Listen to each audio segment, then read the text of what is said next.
excuses, Flynn, said the Flight Controller, and no more delays. Flynn looked at the fire, then he looked to the station to get help. George and Sir Handel stood in shocked silence whilst their drivers argued about whose fault it all was. The policeman arrived just in time to stop the mishap. Neville was puzzled and sad. And Emily pulled in next to him. Neville gave her a bit. Of course not. I'm fearless Freddy. Off we go. Freddy raced ahead of the other engines but began to run out of. The driver was very confused. Your ball, he asked. Why would we have your ball? Players explained everything as they began. Thomas wasn't sure.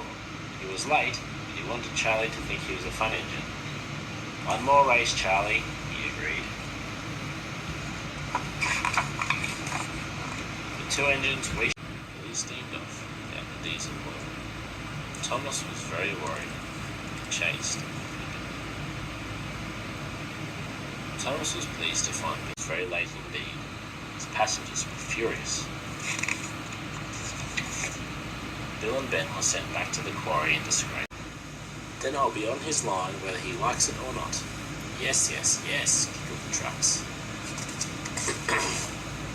I'll show that fusspot Toby, said Mavis to her. He was, and Miss Jenny would let him stay. Later that day, Ed the steam shovel coupled himself from the trucks. Now another engine will have to take them, he thought. Dennis sped away.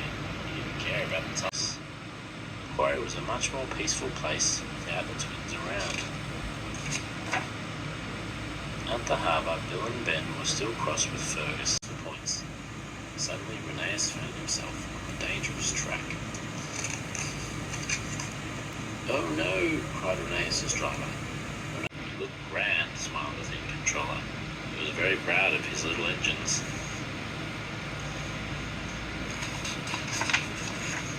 Then he saw Madge. She puffed away. Now the extra delivery would never be ready. Thomas had had enough. He puffed up to Hector and biffed him, said the fan controller. Seems I owe those engines an apology. Thomas and Percy's drivers tied ropes to Cranky. Emily was very happy. She had two beautiful new coaches and a new friend. Later that summer, the fan controller opened and said, so it's all done. Colin was very pleased. Freddie wasn't. Emily and Whiff should have cleared the trucks earlier. Emily knew it was her job to move the rubbish, and he was surprised to find the building wasn't empty. There's a mother cat in him. Ran away. Emily, covered by the sheet, raced after him. Harry and Bert were waiting outside. They were looking forward to life. Toby, please have gone. Lead the show, be proud and strong, he puffed to himself. The two engines went back to Toby's shed. This time, Thomas was sure it was empty. So you'll do it, said Rusty. I will, smiled Elizabeth.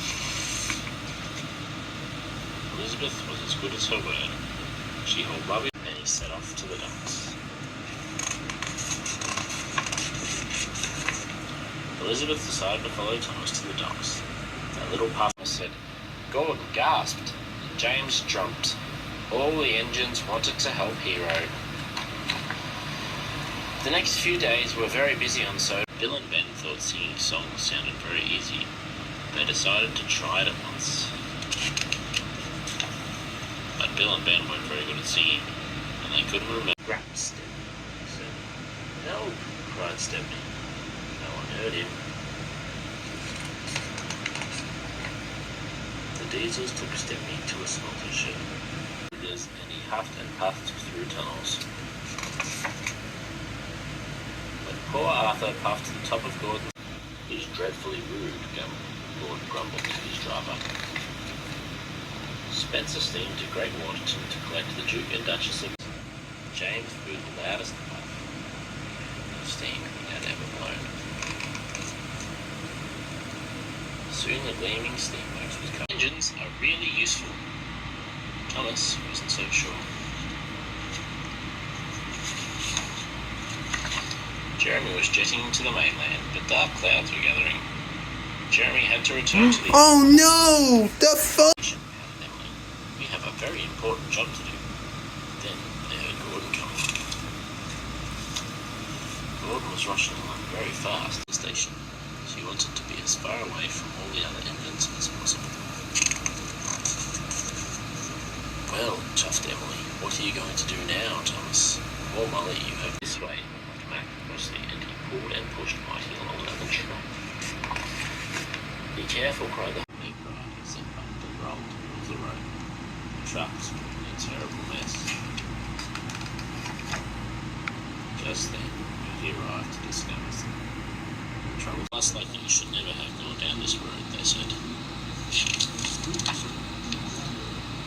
Algy's passengers were furious. He wanted to fetch the truck, but the truck was flooded. His wheels slipped, and he slid into the darkness.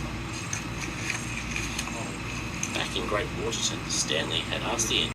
He'll lose the race and let the whole railway down, said James. Thomas and Percy were crossed, all puffed out. I'll take the tractor for you. But Thomas did not want any help.